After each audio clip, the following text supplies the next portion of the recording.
This airplane's basically a Genesis wing with a wider flap than normal, with a Big Jim reworked Super Tiger 46. It's my own design fuselage. The tail's a little bit stretched from normal. And it's got a rudder. Yeah, it's got a rudder. Thank God. Unlike Didn't have to begin some. with. The rudder's an add-on. It's got the basic parts, adjustable rudder, springs. Why is all that solder on the tail? That's a Rittenowski Was I trim. making Yeah. those? That's a Rittenowski trim. Wish my airplane came out like that. Yep. Let's see, flip this thing over. Show them the lettering on the bottom. Sure. Team Nude. Show it this way. All right. Luke's your nickname. Yeah. Newt was given to me as a nickname a few years ago. It doesn't have a cowl. The lines you see are where we cut into it. Why'd you cut into it? Because you don't know how to build it, right? You learned everything. That's because Yeah. you cut into it because there should be a hatch Let's there to see. get at the tank. Yeah. No technology. Yeah. It doesn't have a cowl. That's Massachusetts The technology. runs Big Uniflow Jim off technology. Beat his ass. tongue muffler. And besides that, it's just the basic average everyday stunt chip. Guess that's it. That's it. That's it. That's it. That's it. First place is all. Huh? First place. First place. First place. What else is it? That's right. What do you mean? Oh. First is first and every place else is nowhere. There you go, Wendy. All right, Let's come on, go we're ahead. through with you. Let's get some exciting people. Okay. Who else you is get out up there? here. Who's out there? Who else is still in the hall? Who made Yeah. the wing? Where's Casali in the hall? Yeah, Hunt's already been on the video. Where's Casali? How about Metter? Anybody know what room Metter's in? What's that? He's in a Ramada. I know he's on the first floor. That I know. Ramada? He's in a Ramada. Why don't we call him up? of the same darn thing. What's that over there? Joe, call up the Ramada. Somebody Get says, Metter. nobody have a cockpit like that. Dial 91 for 91. What's the number? 91 91. 475 put my airplane in the room. 5911.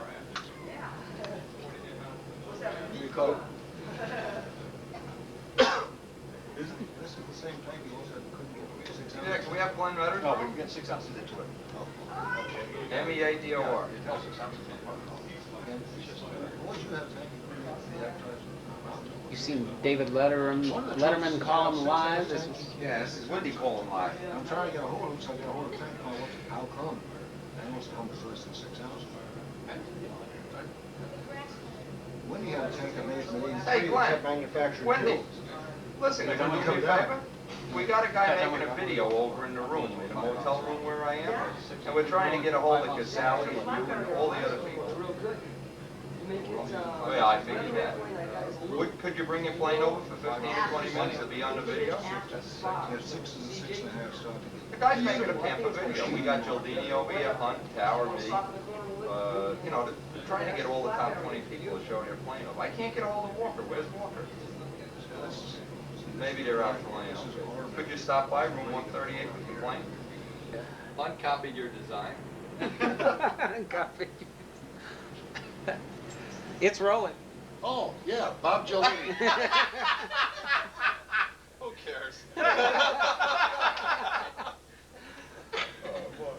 The airplane's a Stingray. This was the number 2 that I What used. happened to the first one? The first one let's back this up. You're gonna have to edit this out. No, we don't back up. Okay, this let's back up then. This is fuselage number 1, wing number 2. Now we know what happened to number 1. No one's indestructible. I built the this one I flew in '63 in California, and won the nationals out there. And that fall, we picked the team to go to Budapest and Milwaukee. It was very windy, and not windy here at Tanowski. And lost the outboard wing. I had a backup airplane which I had not flown yet, so consequently I changed engines and flew the backup airplane. And fortunately made the team, so had this as a backup. What I did was I stripped the wing out completely. Out of you can see the marks along the fuselage. But I cut the wing out completely because I didn't want to go overseas with only one airplane. Cut the wing out completely and masked off most of the airplane so it didn't get dirty, and jigged it up so I stood it up vertically in a vise, like so, and I built an I-beam wing back into the fuselage. And that's why you see the mask lines. And actually, then it hung on the wall until 2 weeks ago. And that was 1963. So actually, the airplane that I flew in Budapest was the #2 airplane. Although I call this my B airplane. This was the backup. That's what the tag was, which they had to verify while you were competing overseas. As far as the evolution of the airplane, the design, the previous airplane I had was the Olympic series. I built 6 of them, and it was a modification of the Nobler. And while I kept on modifying it, it still had the Nobler impact, or the Nobler feel to it, or the Nobler appearance, even though it was twin tails. And if you got into the finer parts of the aircraft, it was considerably different. But in '63, when I went to California, I made up my mind if I was going to go that far, I was going to have a different airplane. So consequently, I sat down and started working on this concept. And to be honest, I don't know if I've ever told anybody this before, but Does your wife know? well, my wife was the last one to know.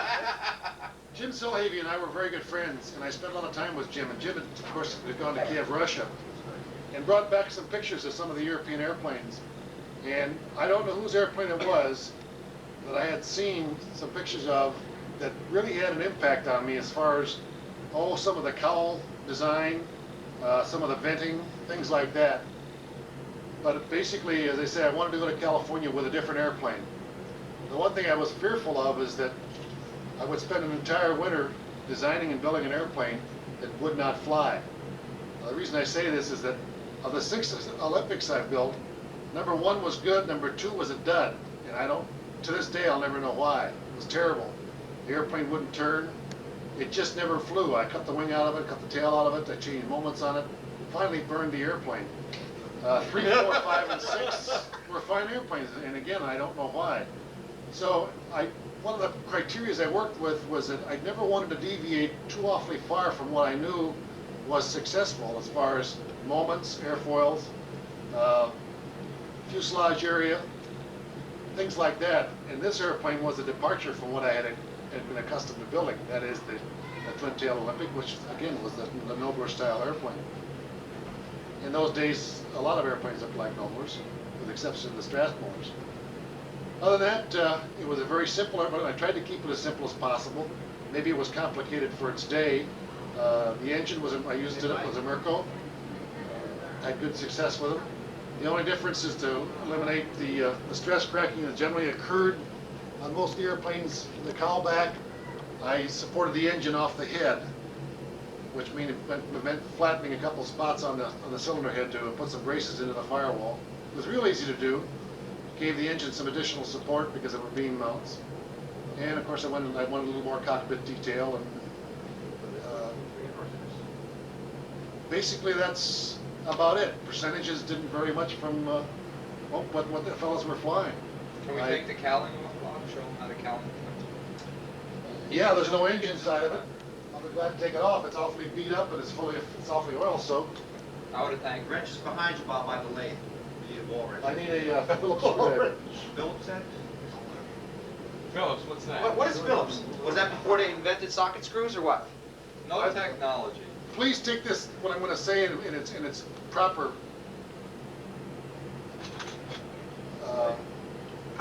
context. Thank you. Context.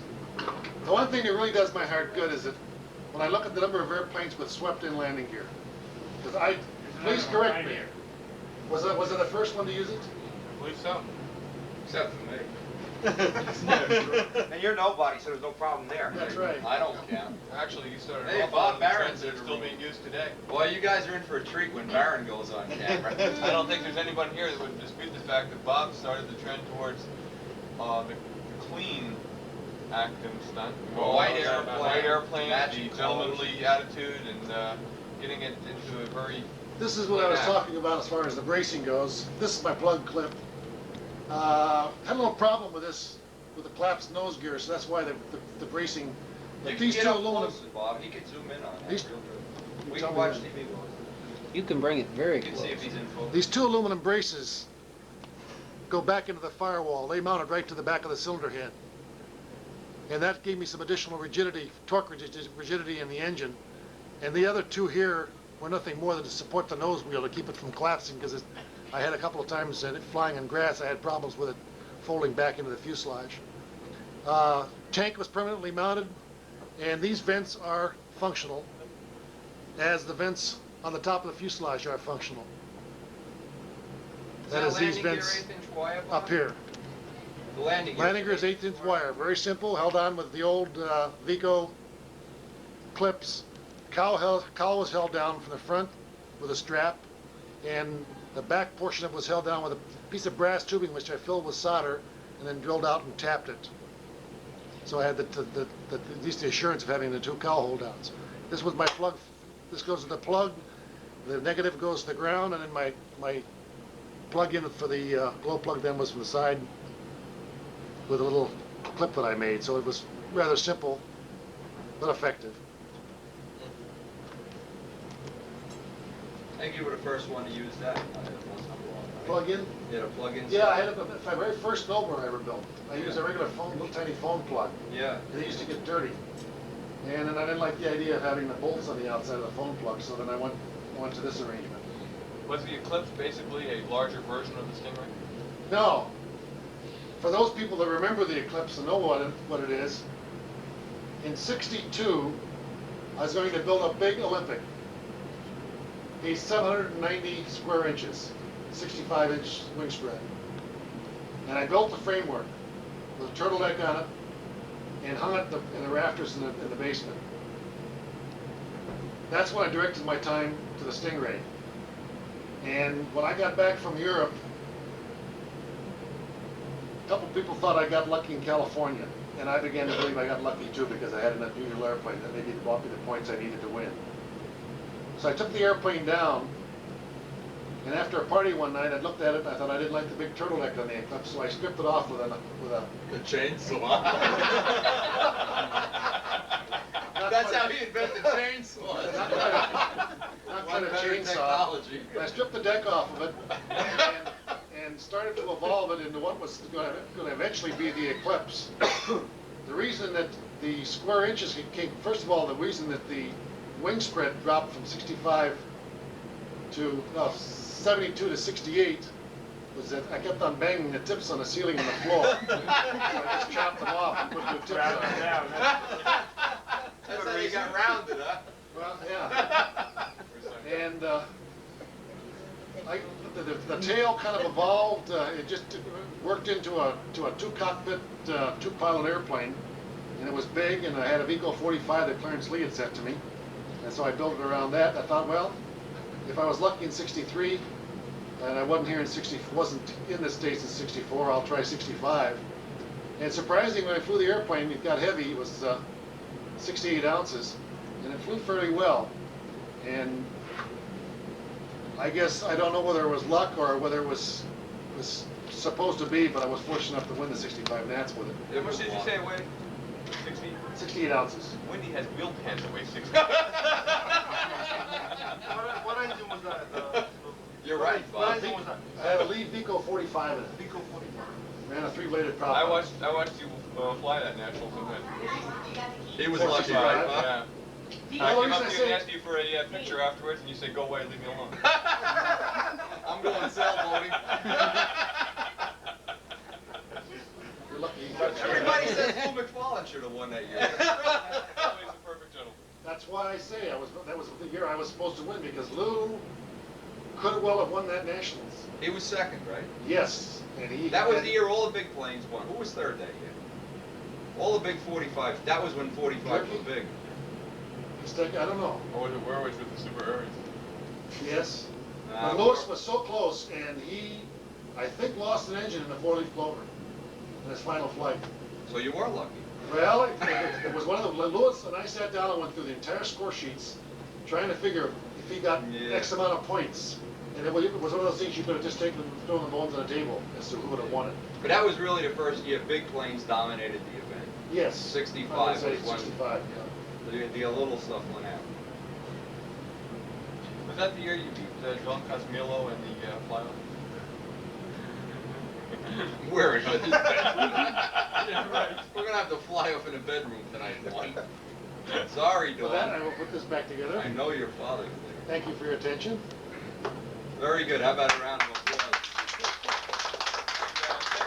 Thanks for bringing the class to Stunt back then too. I appreciate that, and I'll tell you, Bob, we got a it was room fun you being can. back this year. We got a room you can put that in if you want to hang out and watch Bardn make a fool of it. Down the hall. 127. Down the hall. Last door on the Yeah, left. Bill 127. Rich's room. It's full of air. Don't set a fire in there. No matter what you do. Hi to everybody out there. There's Stunt underwear walking along the floor by itself. And who said Socks Stunt is- hanging on the mirrors? Who said Stunt is dead?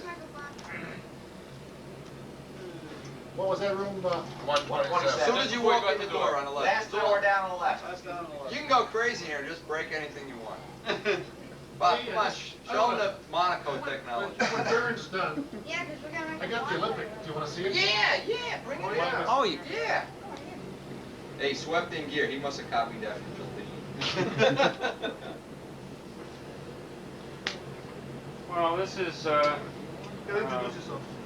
my name's Bob Bardn.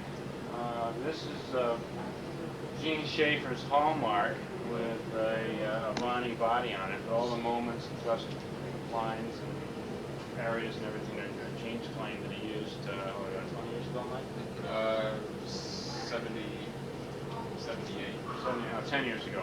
We got 10-year-old technology, but I've been working with Monaco since its inception, and I've been refining the techniques of covering with Monaco. But designing the airframe for Monaco is a lot more difficult than conventional. The Monaco contributes no strength to the airframe, so in order to make it stiff enough to function, you have to build a much more sophisticated structure, a stronger one. And so far I have not been able to do it. I've got the technique for covering over solid surfaces now, and covering over wingtips, and like this difficult transition in here is all done by the Monaco, where the Reflex. reflex angle there.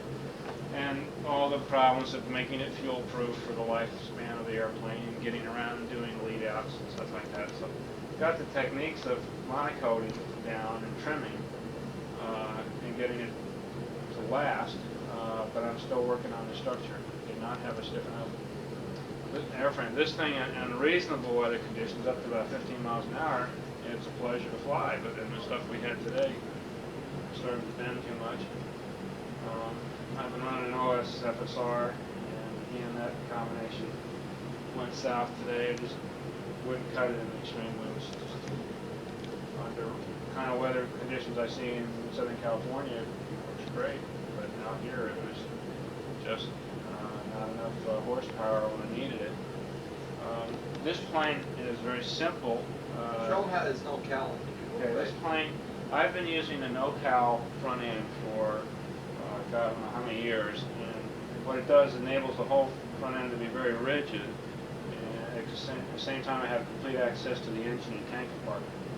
He can zoom right in. Okay. So, Hold it right up close. as you can see, That's fine. it's a very simple front end, and the gas tank can be shimmed sideways, forward or back, or up and down, and it's held in by balsa shims that are hot stuffed to the gas tank. So if you want to pull the gas tank, you just break the balsa with shim, and you put in a fresh piece of balsa. It's about a 10-15 minute job to pull the tank, the engine, and reshim the tank.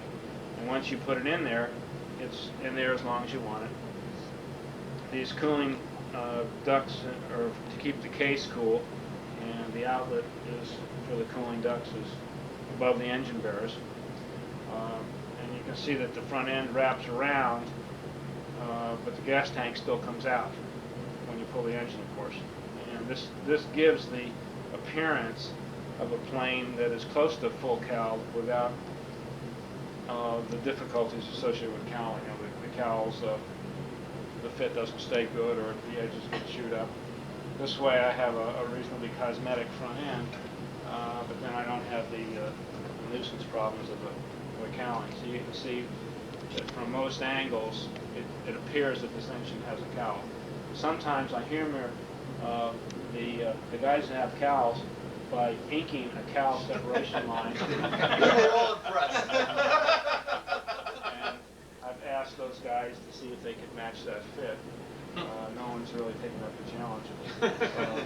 How many appearance points did you get, Bob? I got 16. 16? And I've gotten 16 or 17 at the Nats. So for Nats level competition, I'm spotting the top guys about 4 points, which is difficult in a Nats environment. But in the team trials, that's not an issue. And my Monaco plane won the team trials 3 years ago, 2 years ago. What was it? 81 and 82, Yeah, 83. and second highest at the World Championships, and highest score on finals day. I was beaten on a qualifying day. They have this antiquated way where they keep the score from qualifying and they drag it into the finals day. So if they hadn't done that, I would have won the World Championships with a monocoated airplane. So it is possible